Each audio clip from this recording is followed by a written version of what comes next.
Ahoj, já tě vítám na dětském filmovém festivalu Otto Hoffmanna v Ostrově. A já se chci zeptat, jestli ti byla blízká ta postava, nebo naopak? Ako v čom?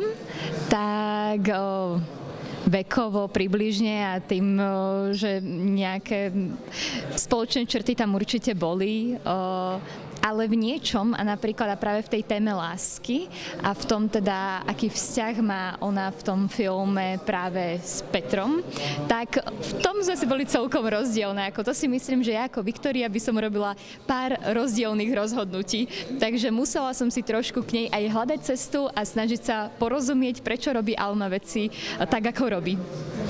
Jaké byly největší výzvy při natáčení? Myslím si, že to, ako sa dlho točili obrazy, že naozaj išlo o náročné obrazy, kde boli ohne reálne, ako keby, že horela pivnica, alebo rôzne zábery v exteriéroch v prírode, kde naozaj trvalo veľmi dlho, kým sa tá scéna pripravila. A napríklad práve pri tých ohňoch potom sme museli veľmi dlho čakať, kým tá pivnica, ako keby, že sa tam vyčistil vzduch, aby sme tam znova mohli ísť a hrať.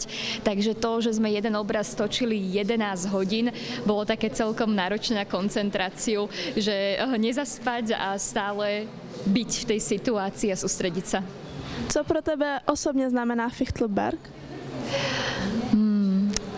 Pre mňa je to prvý celovečerný film, čo som natočila, takže myslím, že tým pádom to navždy bude mať špeciálne miesto v mojom srdci a teda tým úžasných ľudí, ktorých som spoznala a krásne zážitky.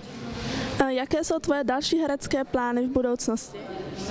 No, tak čo sa týka divadelných, v divadle my sme akurát založili divadlo v Bratislave, divadlo v Stodole, takže to momentálne tam venujem veľmi veľa svojho úsilia a času.